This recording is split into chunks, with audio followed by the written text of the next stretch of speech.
Hey horror fans, welcome back to Room 237, and I'm going to be doing something a little different today, because I don't think I've ever done one of these. I've done Hollywood films, but not documentaries, but, of course that would happen. This is Netflix's The Confession Killer, which actually came out, I believe it was last year, 2019. Because if there's one thing I love and am just as passionate about as horror, it's documentaries, encyclopedias, any sort of reference material on serial killers. I did a video on all my stuff on this shelf. I first got into serial killers when I was probably 12. So 16 years ago, I've been studying serial killers. And for years, I thought A&E and biography had the best, 45-minute, hour-long documentaries. But the ones that Netflix have been putting out the past couple years have been great, very well put together. There was, the Ted Bundy tapes came out, I believe, last year or the year before. I think that was last year as well. 5-part documentary. This was a 5-part documentary. There's one on the Unabomber that I've been meaning to check out. Just very, very well made. Now, I first knew about Henry Lee Lucas when I bought this years and years ago, on top of the various encyclopedias and books that I've had.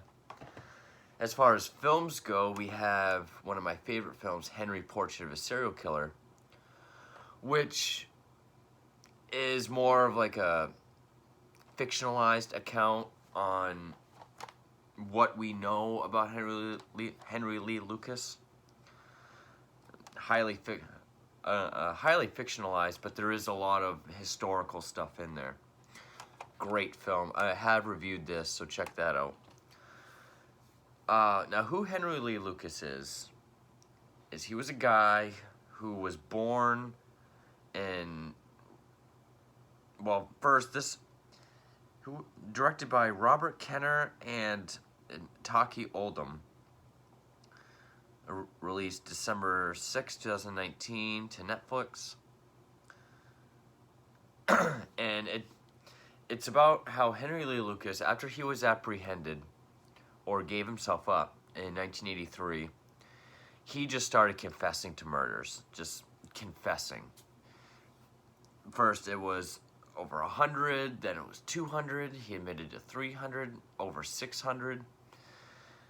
And this is while he was incarcerated in Georgetown, Texas.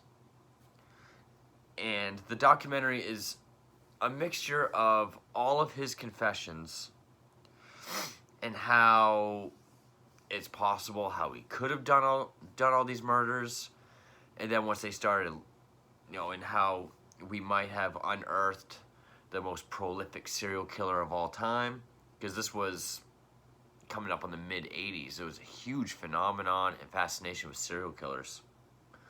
I mean, Ted Bundy had already had his widely televised court case.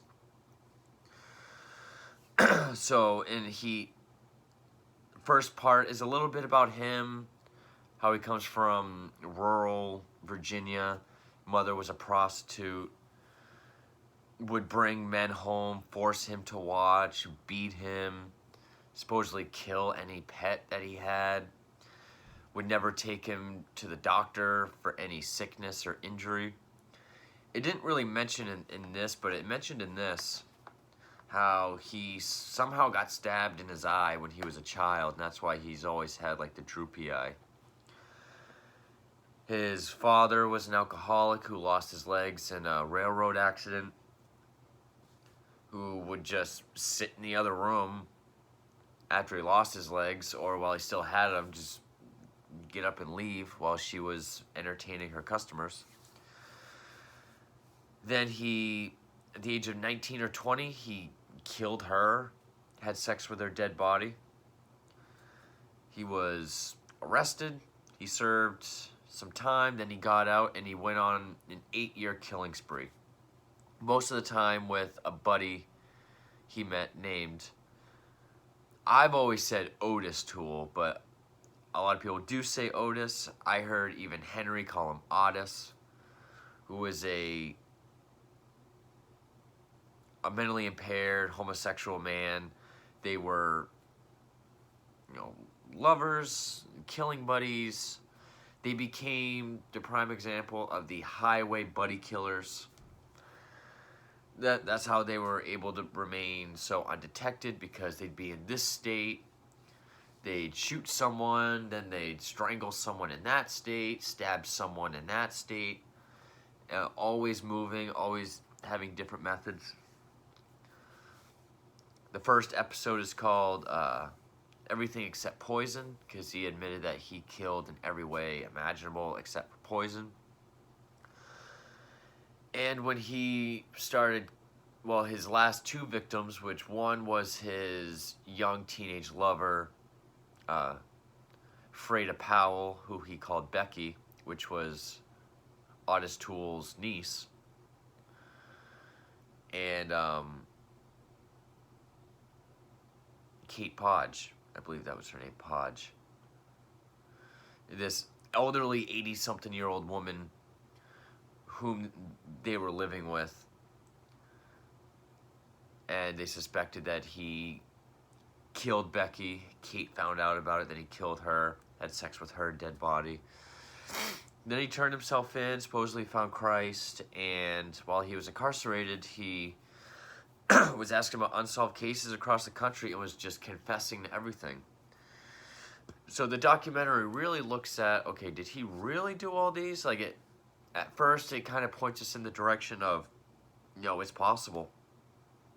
I mean, he was a driver, a drifter. He could have done it.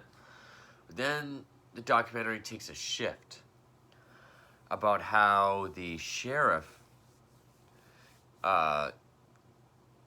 Jim Blutwell, who was this rock star, very powerful, well-respected sheriff in Georgetown,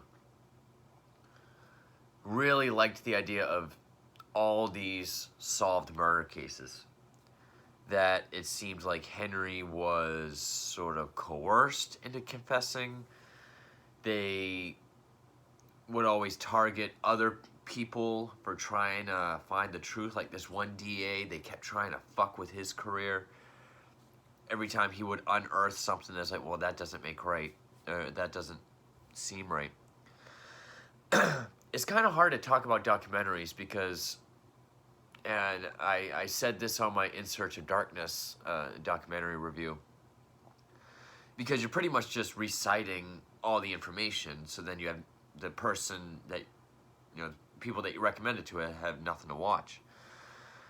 Like I said, I've been reading and studying serial killers for years, but there's still things to be learned in this. I was still like, oh, okay, wow, like I didn't quite realize that it was this huge, powerful legal battle that, the sheriff's department was trying to keep Henry Lee Lucas, so mainly the sheriff, so he could keep his, streak of solved murders.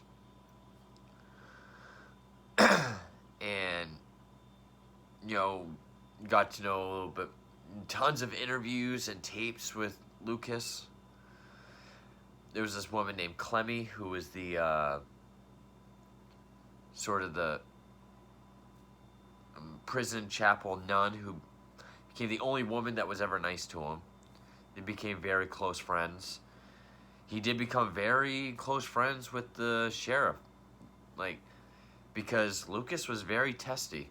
If you said the wrong thing to him or cussed in front of him, he would just start changing everything up just to make it more difficult. Or he would clam up and not talk at all, and he was the only one that knew how to reach him to get him to keep talking. And how he lived like a rock star. He was able to, he walked around the jailhouse with no handcuffs. He was always given coffee, allowed to chain smoke cigarettes. Anytime they went on like a location scout for where he hid the bodies or dumped the bodies, if they were there for a while, he would ask for a TV in his hotel room, and he was almost living like a Goodfella jail. I don't really want to spoil the whole thing, but the documentary really is about all of his confessions and how there really is, it steers us into the direction of, wow, maybe he really did. Maybe it's all coming out now that they saw, But then it does take that turn into, wow, it is pretty much just this one sheriff's department and this one sheriff trying to keep their golden ticket to solved cases, secure. I was kind of surprised because one of the interviewees in this, he's in several episodes, but he's one of the main guys on the Henry Lee Lucas segment. I believe his name is Stephen Egger. He's a PhD in criminology. And he says that he met with Lucas dozens of times, became good friends with him, for interviews and whatnot. I figured they would have had him in here, or had him in this. One of the, I believe it was the arresting officer. It was the arresting officer that was in this, is also in this documentary. Very, very well made. I mean, if you're into documentaries, especially true crime or serial killers, give this a look, because it's definitely worth it.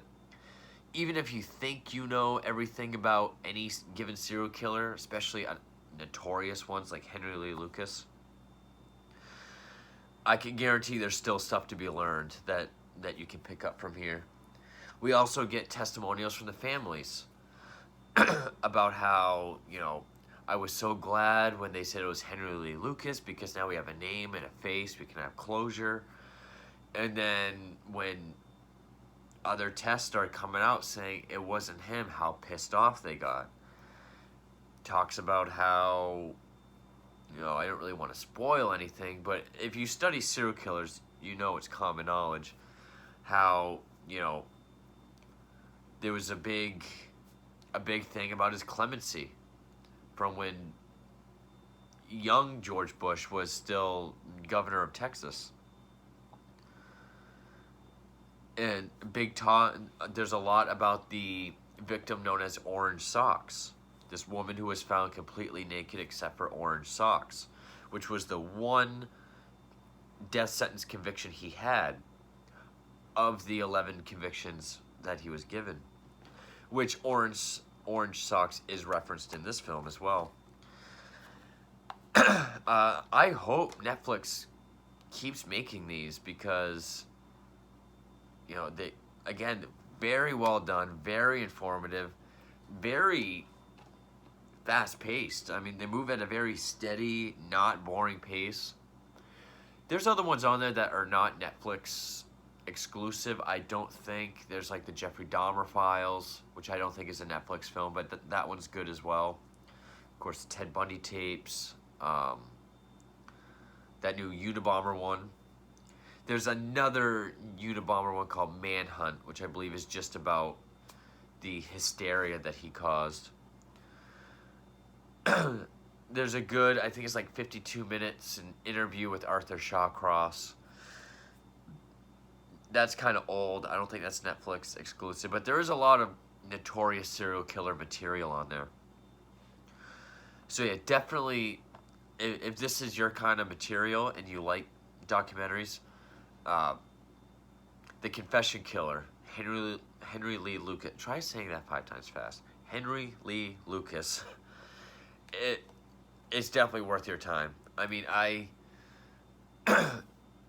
watched it in 2 sittings. I could have watched it in 1, but something came up.